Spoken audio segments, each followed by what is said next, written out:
How's it going, folks? I'm Graham Boyd, Xbox Live's AC Bongos, and when I'm not supporting Aberdeen Football Club, I'm listening to the Party Chat podcast. Xbox on. Game on, baby! Wow!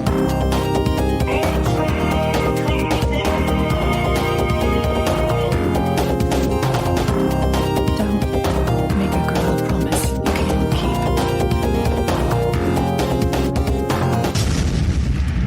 Let's do this.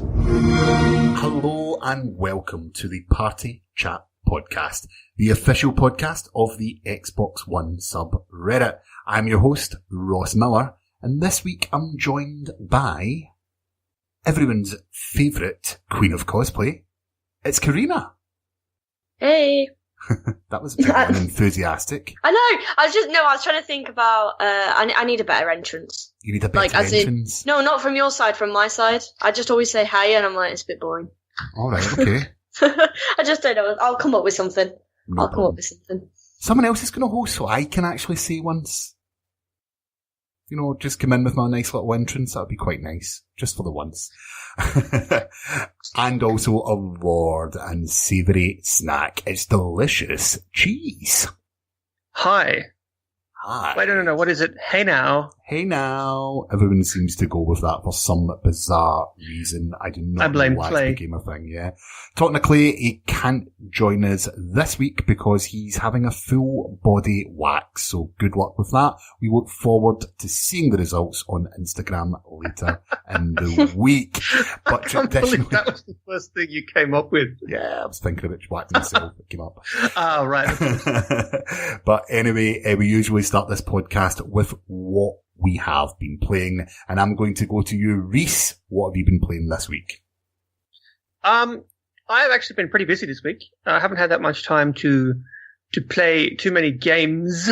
I did play some more of what is it? So Lucky's Tale. I'm trying to get through that.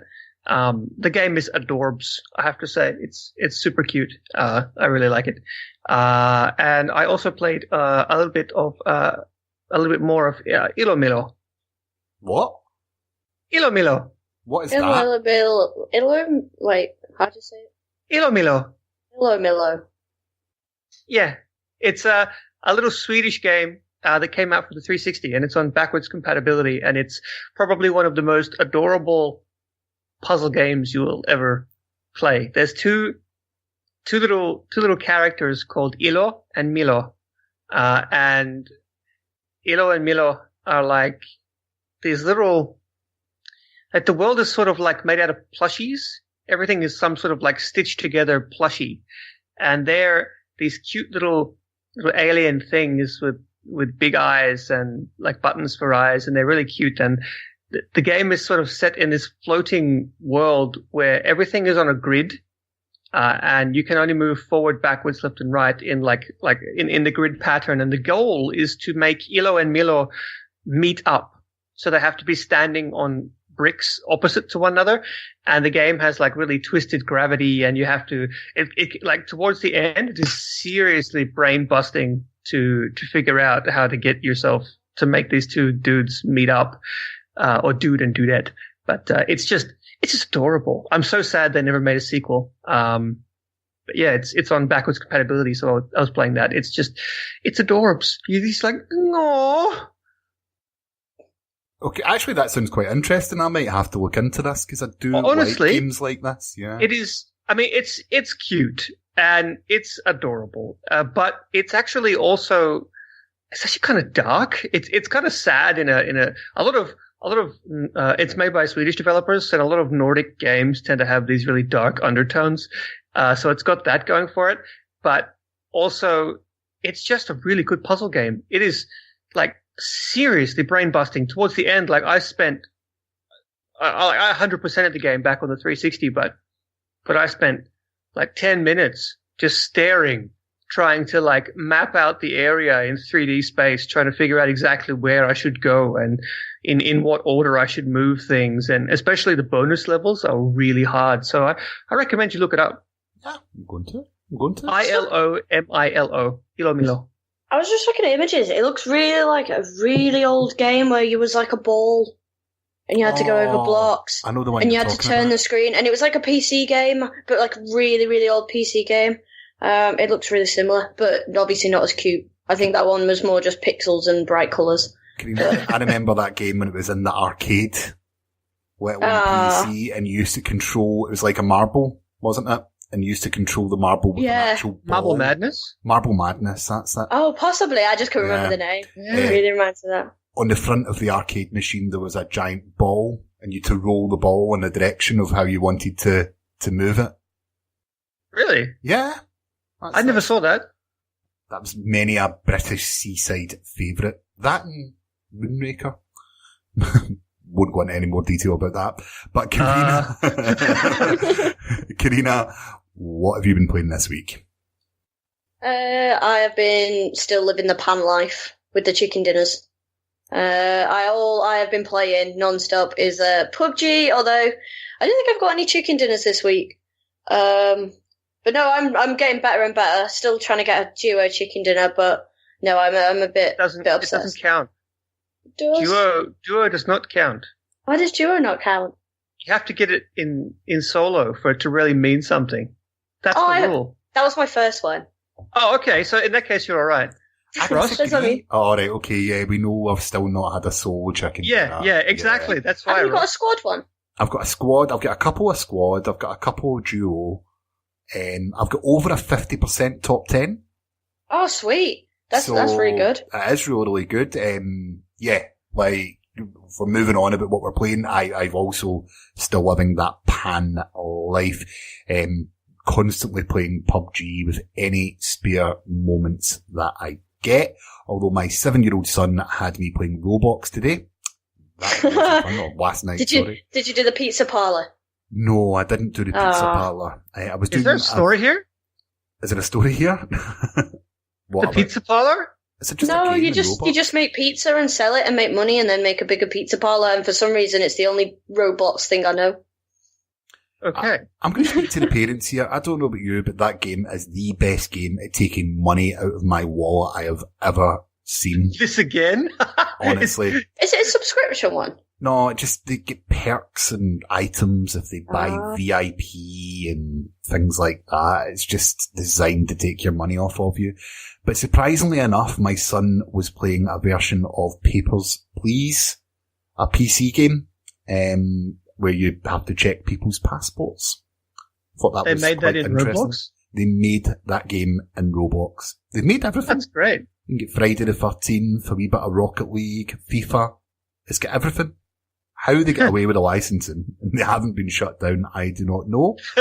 Only Dan TDM knows, I think. But anyway, back to PUBG. I had a brilliant game last night where Carina and I were the last two people standing, and I think I got 5 kills.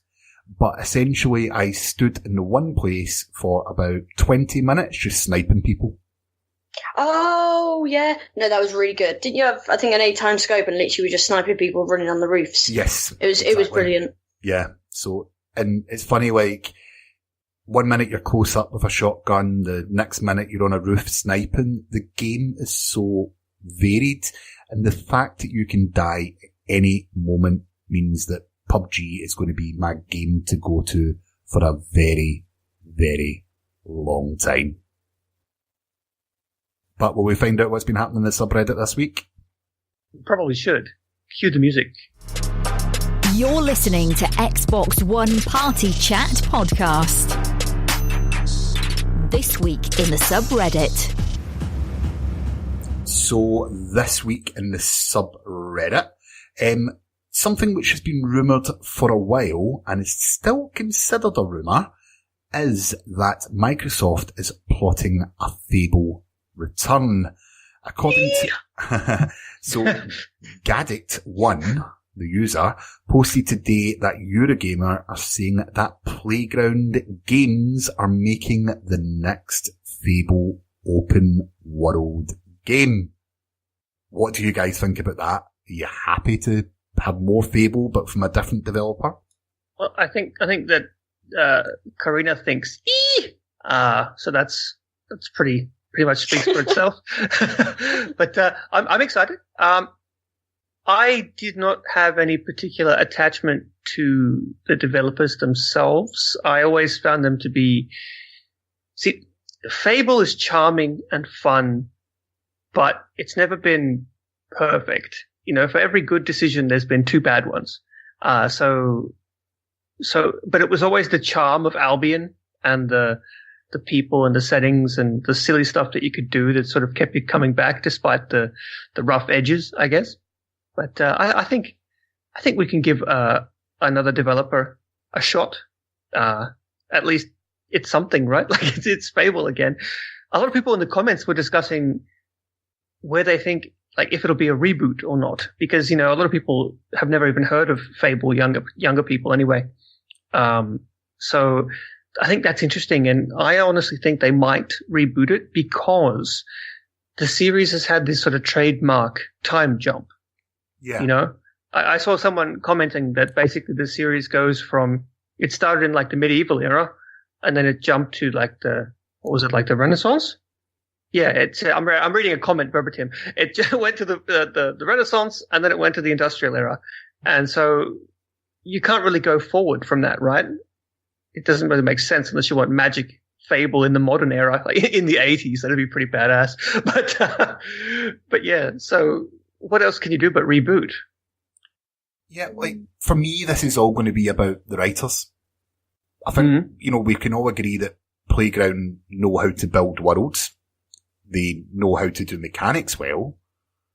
If they can capture the sort of quirky humour that Fable has, then we're going to be on to a winner, I think. Is there a better world creator in the Playground as such as Playground Games? Oh, well, see, they know how to make racing games, though. Like, a racing playground is different to an open world game. An open world game is dense. Racing games are actually quite sparse. If you were to be able to get out of your car and walk, there would just be nothing for kilometers. But when you're in a car doing 400 kilometers an hour, you don't really notice it. But, you're saying that Forza Horizon 3 was sparse? Yeah, it is. If you, like, by way of how much, like, the area of Forza Horizon 3 is huge. And it's because you drive around in a car. It's necessarily huge. I mean, you could probably drive across Skyrim in less than 2 minutes if you had a car. I really want to do that now. That would be pretty awesome. I saw, I don't know if you guys ever caught this ridiculous meme, but there was someone modded Breath of the Wild to let the main character be the car from the Japanese anime and game series Initial D. And it was like drifting everywhere. That's incredible. it was pretty bad. And they were playing like this crazy Japanese Eurobeat music while he was drifting around the last boss and stuff like that. It's a great video. I highly suggest you look it up. But guys, do you have a favorite Fable character? Oh. Because I do. I do, so the dog. Let you go first. The dog. Okay. None of them, because I haven't played through any of them. Wait, yeah, as in played through or haven't played at all? I've played bits, but I haven't played through any of the games. What? Well, the funny thing is it was part of the story, but Fable Anniversary is coming to Games Pass in February. So I'm going to commit myself to play through the Fable games because I'll then have them all. Okay. So, yeah, I will play through them, but I've seen videos, I've played bits of Fable games. They were just out at a point in my life where I wasn't into that. But I've always liked the look of them. I've always liked the humour. The bits that I've seen are very funny. And that's why I go back to my point about the writing is if they have the right writers on board, I think, they could be onto something special here. But Carina, you've kept quite quiet here. I am so excited for a new Fable. I'm just a bit worried though because I just dropped something. I'm just a bit worried that the fact it's now a new company. I've seen a few people comment on this as well, and I agree that as much as I think Playground Games will do a good job, it's not going to be the same. The thing is with Fable, it was always the same or roughly the same team. They all understood the game. They all understood, where they were heading with it. And I feel like having a brand new company taking on a sequel, and like you say, especially one that does like car games. I don't know if you could kind of get any further from open world than cars. But I don't know. That's my worry. That they won't capture the essence that the original Fable series had. However, I will be buying it. If they do make one, I will be buying it. If they make a collector's edition, I will be buying it. And I hope they bring back the Spire missions. I really hope they bring back the Spire. But that's the issue. If it is a new company, are they allowed to go back to original stuff? But I suppose they've technically bought the license, haven't they? Yeah, Microsoft owns the IP. By the way, my favorite character for anyone listening is Reaver. Ah, that's a good choice. He's the best. He's voiced by Stephen Fry. It's basically just Stephen Fry, like self-insert fan fiction, and I'm okay with that. And he better be in the new one. I'm just sort of trying to imagine that now. You're really enticing me to play this game. Okay, so Reva is I guess you'd call him omnisexual because he likes everything. Like Morrissey. Yeah. Like this. He's a really twisted and like sadosexual character who's like this recurring villain in the series, but he's never a major villain. He's just a character in the world who is evil, but not necessarily evil. He's like, well, he is, but he's not. He's immortal, and he's just this guy who's like really. Like if you just picture like this immortal sort of aristocrat who's been there and done everything, but basically all he thinks about is money and sex, and he's like yes, and he's voiced by Stephen Fry, so he just really hams it up, and he's so fun to talk to and listen to, and he has a sex dungeon in the bottom of his house that you can find in Fable 2. Pretty sure there's a mission in it. A mission. Yeah, I think there is too. He becomes one of your advisors, I think, in Fable 3, and he's just so funny. He's the best. Well, sorry, I was gonna say I hope they bring back the doors as well. Do you remember the doors? Oh, the doors were great. I can't remember. They're actually called something. I can't remember what it is, but them doors, they're really. I realize someone who doesn't play Fable would be like, "Why are you interested about doors?" But they were a brilliant part of Fable. Yeah, for those who don't know, there's doors around the world that are magical, and they talk. They have a face. They're like big stone doors, and when you walk up to them and speak to them, they'll basically they normally tell you something, and you have to figure out a way to open the door. Like maybe you have to cross dress as a woman or do something ridiculous, But they all have really sarcastic voice acting, and they're really depressed, most of them, and it's just funny. It's great. It's very British, the humor. Got a question for you, Rhys. Was you good or evil? I was evil. I was so evil. 100%. Rhys is the Chris Jericho of this podcast, I think. I did all the worst things. I even sacrificed my wife to a cult. Oh. Is this in the game, or? Yeah. Well, will the game, or will Fable be the talk of the playground? Time will tell. But you did this whole section just so you could say that. I totally did. But moving on to another rumour that came out this week. Now, CD Projekt Red have been quite quiet of late, but we already know that their next project is Cyberpunk 2077. User Falconbox, no idea who he is, has posted that it's going to be present at E3 2018 with a trailer and a behind the closed doors demo of the game. Are we excited to see what's next from the Witcher developers, guys? I'm so excited just because it's Cyberpunk. You love Cyberpunk? I do. That's your favourite genre. It's my favourite genre. I live, eat, and breathe it. Like, even my cell phone, if you were to see it, like it has like a really cyberpunk 80s sort of theme. I love all the subreddits, like r/r outrun, which is like got all this cyberpunk sort of aesthetic from the 80s. I love it, and I can't wait, especially from such talented developers too. Like, it's just going to be, it's going to be awesome.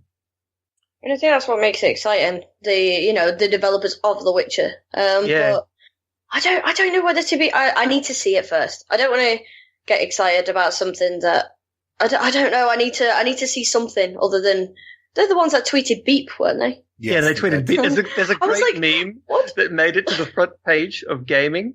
It's got a picture of like all the biggest releases from last year. You know, like Breath of the Wild, Mario Odyssey, what was it? The Horizon Zero Dawn, like all these new games. You know, new IPs, new games, and then the captions like hundreds of new IPs and exciting games. And there's a picture of Geralt looking really bored. And then there's like, some random Twitter account tweets the word beep, and then there's Geralt like sitting up paying attention. And that's basically how the internet is reacting to that. It's marketing done right though. And Yeah, you're onto definitely. that, yeah. It's, for me, I'm middle ground, so Carina needs to see it. Rhys, is probably a day one buy for him. But for me, I'm middle ground in that I love The Witcher. I love CD Projekt Red. They've done so well with even their free DLC that they were giving out, and even their paid DLC was amazing.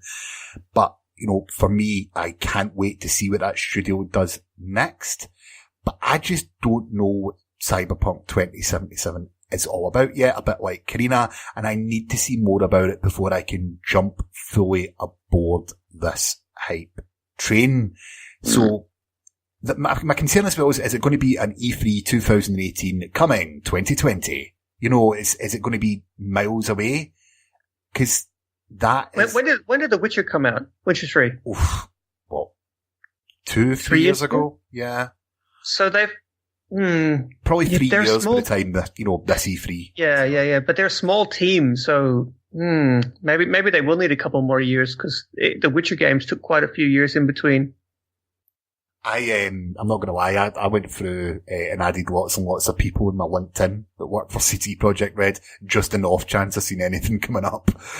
I think you're not the only person who does that, I think. Did I ever tell you I have a signed copy of The Witcher 2? Wow, who signed it? A couple of dudes, actually. I would need to go and dig it up, and I can't do that right now, otherwise I'd have to interrupt the podcast, but I will tell you guys next week. Sure. Well, we'll look forward to that. And it has For Temeria scribbled across it as well. I don't know who wrote that. Well, one of them. We want to know your thoughts. Are you excited for Cyberpunk 2077? And what do you think the game is actually going to be? Let us know in the comments under this podcast or by tweeting us at Party Chat Pod. It's going to be a turn-based fantasy RPG. JRPG. Yeah, that's going to happen. Yeah, I can see that. Next story is a rumour turned true. So that is finally Dark Souls 1 remastered for Switch, PS4, PC, and of course our favourite Xbox One has finally been announced. Guys, are you looking forward to actually going back and playing that game? Have you played Dark Souls 1? Why should we go back and play it? I haven't played any of the Dark Souls. Neither have I. Oh no. I have played Dark Souls 1. It was Games with Gold, and that was the first time that I played it. And the reason being is that I hadn't played it before because I'd heard how frustrating it was. I'm not going to lie, people talk rubbish. It was easy as anything. Oh? Yeah. Do you not die a lot? Yeah, I died hundreds of times, but I don't think it was anywhere near as bad as what people are talking about. Once you get the mechanic down, or the mechanics down, I think it is totally fine. It's like any other game. You learn the mechanic, and at this moment, I would say Cuphead is harder than Dark Souls 1. Just about to ask, what games do you think are harder then? What game do you think is like frustrating? Like, what game frustrates you to the point where you can't play it? FIFA. The classical European answer. I should have known. Okay, Madden. No, like, I would say FIFA's more frustrating than this. I enjoyed playing through Dark Souls 1. I will probably pick this up. I will probably really enjoy playing through it again. But I feel as if the focus is always on how difficult it is, whereas the game itself is fun. It's great to be challenged, and I'm really looking forward to playing this in 4K textures. We really should have Mikey back on the podcast if we ever get a chance to have our schedules line up, because Mikey is a huge Dark Souls nut, and he's played all of the games back to front 100 times over. So he's definitely the one you want to talk to about Dark Souls. So can I ask, why haven't you played it? Is it because you've heard it's difficult? Because you never fancied it? Why haven't you played it? Well, so basically my time is valuable, and there's so many games that I don't even have time to play all the games that I want. I haven't even played PUBG yet. I really, really want to. So when there's a game I'm not really interested in that comes from, it's got the sort of dark fantasy, which doesn't really appeal to me that much unless there's a real interesting twist to it. For example, the Witcher series is dark fantasy, but it has such a good story and good characters that I pay attention, but Dark Souls does not. Although I just made a lot of people on the internet really angry. And it's Japanese, and Japanese game design is really annoying, at the best of times. There's a lot of elements inherent to Japanese game design, especially in a third-person sort of RPG action game, that really annoy me. So basically, I just sort of cut my losses and was like, yeah, no, I'll skip this. And I've done it for all of them, and I haven't ever felt bad about it either. I mean, I skipped Final Fantasy games. I played 7 and 6 and 7, and that was enough for me.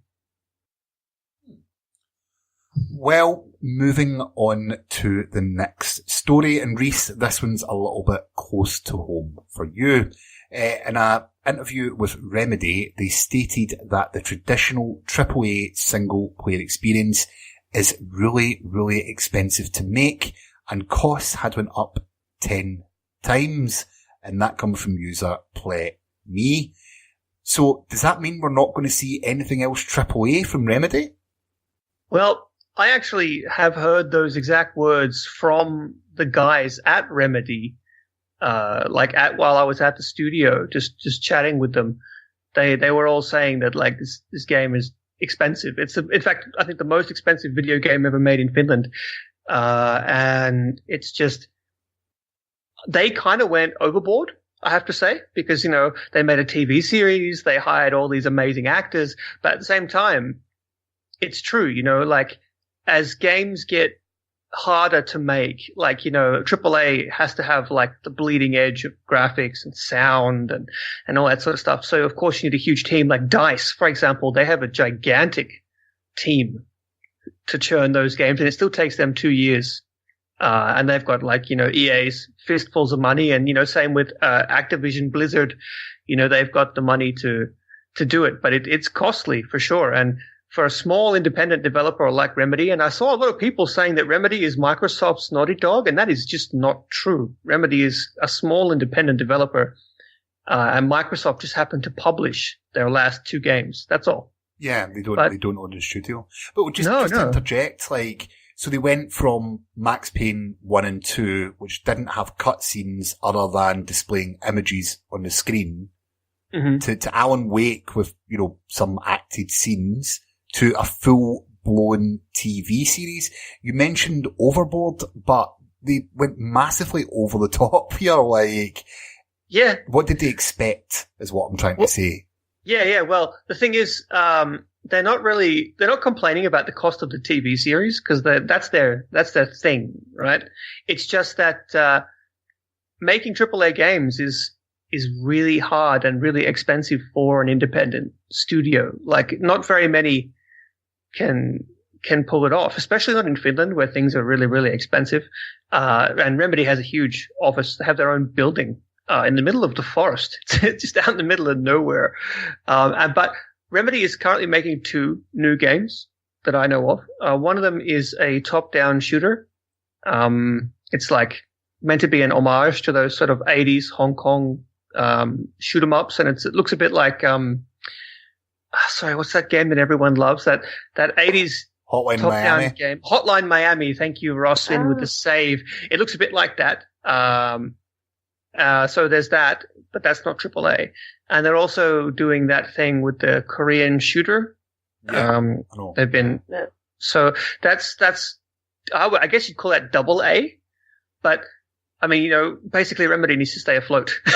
So they need to make some games in the meantime before they make another AAA. But I mean, it's what they do. I know some of these guys, you know, and they really love it. You know, they live and breathe AAA games, and they live and breathe story-driven AAA games. Like, you know, Sam Lake, the creative director, he's an amazing writer. Everyone knows that. And he just loves making stories for games, you know. So I really don't think that it's the end of AAA games from Remedy, but it will be interesting to see if many of the smaller previously AAA game developers can keep up. There was that game, I know I'm rambling, but there was that game that came out last year called something Sacrifice, starts with an S. Was it Suna? Setsu? I wanted to say Senu, but it's not Senu. Senu's the eagle. Yeah. Senua's Sacrifice. I don't know anything about this. It's by Team Ninja, and they're a AAA developer from Japan. But they made what a lot of people called a double A game. Yeah. In this Senua's Sacrifice, and it looks really nice, but it's small and tight, and people really liked it. But they only released it digitally, and they only charged $30 for it. So it did really well. So I think that might be where the smaller developers who used to make AAA games end up making these like smaller, you know, like shorter, more compact games that they can release digitally for like $30. I think that might be where we end up seeing the trend go. You can actually see even some like huge developers doing that. EA have got one, is it No Escape? Oh yeah. Like coming out, and Ubisoft played with the RubyArk games and things like that. Like, there is money to be made without having the AAA title. Absolutely. I mean, it's not necessary to make a good game. Look at Overcooked. It's one of my favorite games of last year. It probably cost a couple $1,000s to make. Like, for me as well, when it comes to this, is the fact that they have the engine. You know, the really, really expensive coding parts, they have it there. You know, why not use that for another amazing experience if you like telling stories? You want to know why one of the reasons that Remedy games cost a lot is they make their own engine, and they make the new one for every game. I did not know that. Yes. Oh, that's pretty cool. They have their own engines. They don't buy them. They use Havok for the physics, but they make their own engines. It has a name. I can't remember what it's called, but I think it's like Northlight or something. Anyway, they make their own engines. So that's another reason why development costs go up for Remedy. Carina, this could potentially be your career with what you're studying at university, being, you know, potentially moving into production. Like, for you, does the idea of working on smaller titles or AAA titles, what excites you more? See, we have this debate all the time. A lot of people want to go on, do their own business, become basically indie developers. Whereas I'm one of the people that just think, go big or go home. I mean, AAA titles always excite me, like, no matter what. I mean, at the end of the day, they're the ones I used to play. I'm into a lot of indie titles now, but originally I was, you know, the sheep that that would just play all the big titles. And I've always looked towards AAA. And, you know, it's worrying when you see companies go down because of, like we were saying earlier, the standards that everything has to be at now. And not only the standards of all the companies, but the standards that, like, the players push on companies these days. You know, everyone wants better graphics, better sound, better movement. And I think that's the issue. You know, it's, you always wanting to do better than the last. It's like, why can't we just sit and enjoy games? I mean, think of Destiny 2, right? What was one of its biggest complaints before it, you know, Bungie kept making mistake after mistake after mistake. But it's one of its biggest initial complaints was, just looks like Destiny 1.5. Just looks like an expansion to Destiny. Doesn't look any better. It's like, well, come on, guys. Destiny already looks amazing. Like, well, that's it. Exactly. Yeah. Like, it's you see people. Well, no, that's the thing. People nowadays, they just go, "Oh, it's just the same as original," and companies are now having to either, I don't know, you turn into EA and you add it as attachments, but make people pay for it, or or you try and make a new game, but people want, even if you make a sequel, like you say, like Destiny 2, people just expect something totally different. But then if you make something totally different, it's not the original game. So, like, you're gonna lose that touch. So it's like companies are just in like a bad circle, but it's not because of them. It's just because mainly the players. We just want too much. We need to chill. And think of mobile games. Oh yeah, mobile games are huge now. I was just about to come in with that exact point. You can please go. So much money from mobile games now. It's a bit like, why would the effort come in to make a AAA title when you can make a lot of money off of mobile and low-cost Steam games and things like that? Why put the effort in when you can make money quickly through mobile? I hope this isn't a sign for the future that, as Carina pointed out, that other developers go down that route. The traditional AAA single-player experiences, have said in this article, is what really, how can I put it, gets me excited.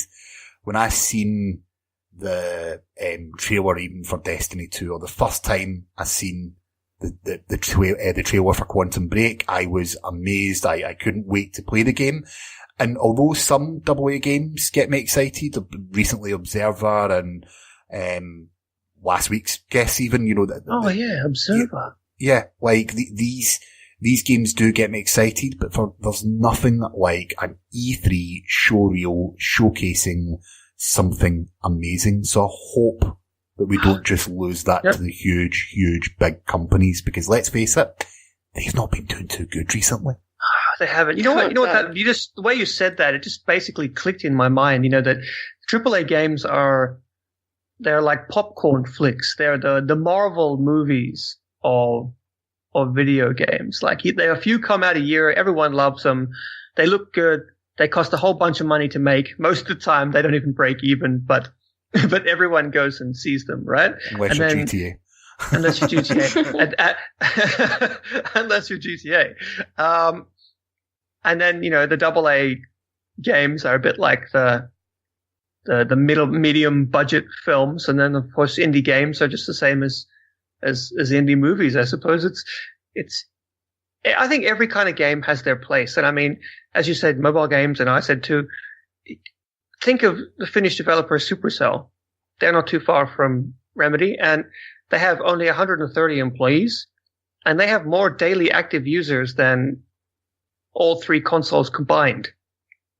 Like, they make billions just off of their couple of games, and so it's not, I don't think it's the budget that counts in the end. It's the quality of the game and the heart and soul behind it, like if you're a good enough developer, you will make a good game with what you have, I think, anyway. Well, what's next for Remedy? Will they continue making AAA? Only time is going to tell. But moving on to the next story, and there's been the first backwards compatibility announced games of the year, so I'm led to believe anyway. So you can now backwards compatibly play. Is that correct? I thought you were going to say you can now backwards compatible, and I was like, where's he going with this? You can now do Sniper Elite V2, Far Cry 2, and Driver San Francisco, available on disc or digitally if previously purchased. So I don't think you can buy Driver San Francisco, as far as I'm allowed to believe. Well, I don't think it's available to buy. But Far Cry 2, I think, was one that the fans have been crying out for. So are you excited for any of these games? Not really. Not really. So no one wants to play Far Cry 2? I've never played it, so it's the one. I played it when it first came out. I don't really feel the need to play it again. Okay. I've not really finished Far Cry. Is it Far Cry 5? I forgot. There's one of the Far Cries that I've not even finished yet. They all sort of blend into one. Yeah. Yeah. The Driver San Francisco is actually really good, by the way. Yeah, I've heard that. I've never played it, but it has a really cool mechanic that you're like basically a ghost and you possess cars. I'm not even joking. What? You possess cars. It's an open world game, and you can essentially leave your car and you like fly out of the car and then you can go into the mind and you go into another car and take control of it. That sounds pretty cool. Yeah, you piqued my interest. Awesome. I mean, it's like swapping cars in GTA, but instead of getting out and stealing another car, you just sort of float out of the car and take control of the other one. And they really mix it up with that mechanic. It's like it's actual part of the game and a central plot point essentially. So they really go all in. When you have a mechanic that stupid, you got to ham it up basically, and it's really fun. It's a cool mechanic. I recommend picking it up if you see it like in a $2 bin at the GameStop or whatever. Now it's backwards compatible, should I say.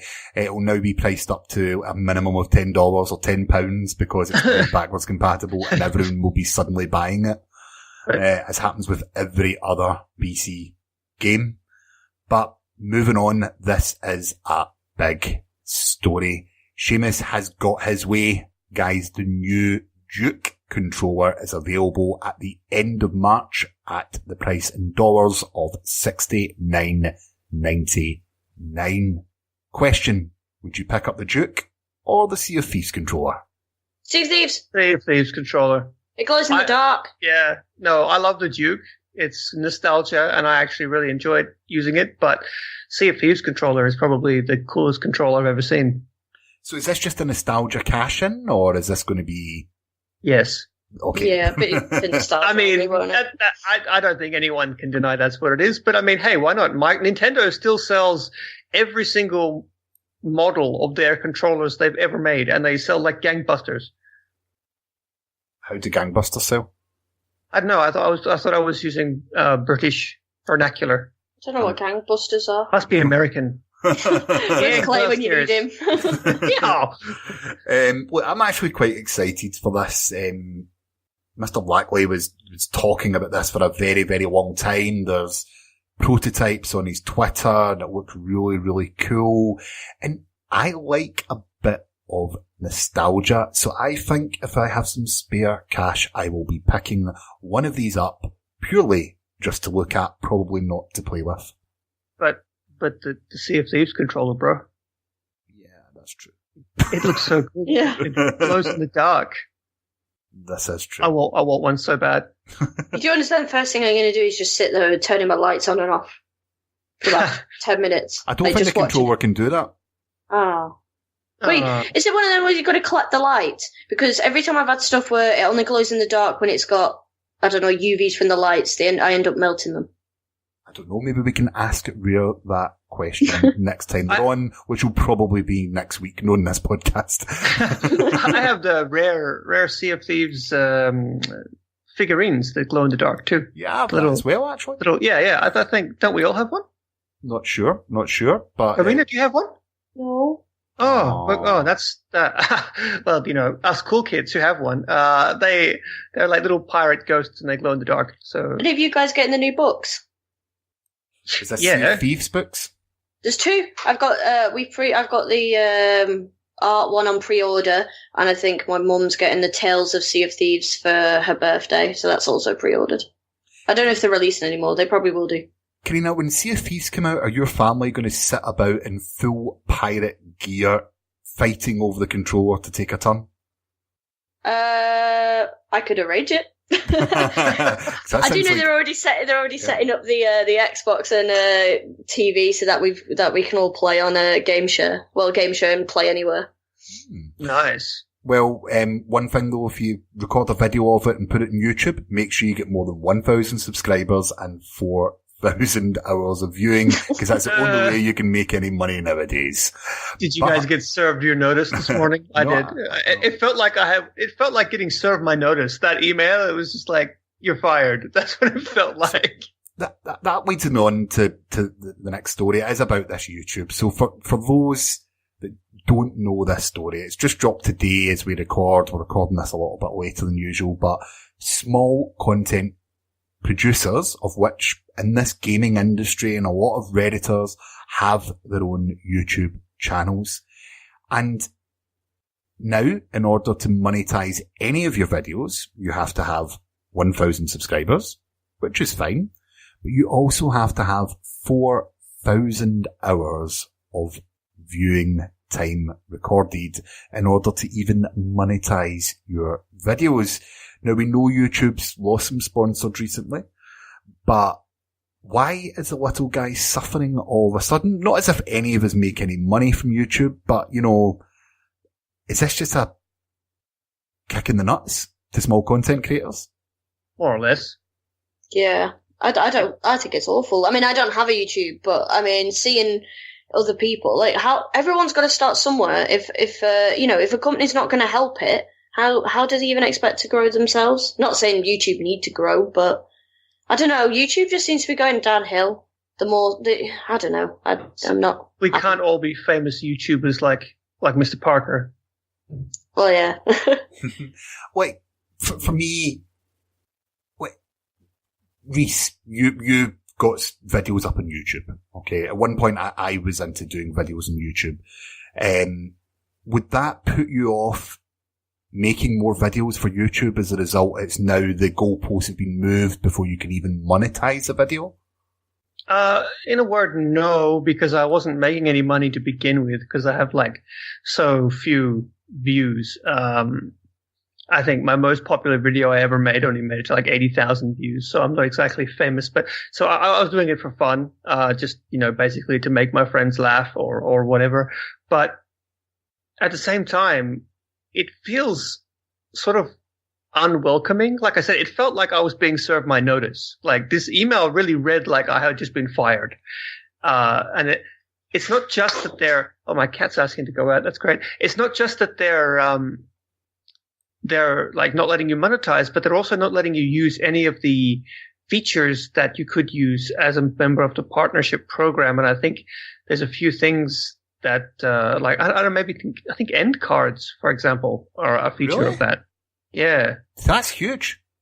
I'm not sure. Don't quote me on content. that. Yeah. But I think so. I know that you can't link off-site if you're not a partner. Yeah. Well, for me, we all know content creators and they may not be the biggest, but for me, this weakens YouTube and strengthens things like Patreon and streaming services like Mixer and Twitch, because some people will dedicate their full lives. I know a guy who has basically dedicated the last 4 years of his life to try and make it as a content creator. And doing things like this is just a right kick in the teeth for people like that. And I know there'll be people listen today that feel the same way. There's plenty of other platforms out there that you can get your foot in the door and get yourself seen. And if it's not YouTube, then more fool them. That's all I'm going to say. Yeah, also, catch this podcast every week on YouTube. On YouTube, yeah. All 6 of our subscribers there. We do not really promote our YouTube channel at all. We probably should. Hey, front page of iTunes last week, boys. Yep, so last week, I think it was UK only, but we were one of the first things that you seen when you logged into iTunes. I got all excited and had to post it in all my social media. And then as quick as we went up, the quicker we get taken off. But it was good for a day. Yes. But the final story is a nice, happy one just to see us off nicely on this podcast threesome. So, Major Nelson Larry Hub, congratulations on your 18th year working for Microsoft. I wish you all the best. And that came from Deadly Name, who I hope is not an assassin. But, yeah, congratulations, Larry. 18 years for the same company. Not many people can manage that, to be honest with you, especially if you're not in the public limelight like yourself. So, congratulations from all of us here at Party Chat. Guys, is there a nicer guy in the business? Not really. I mean, AC's pretty up there, and so is Agostino.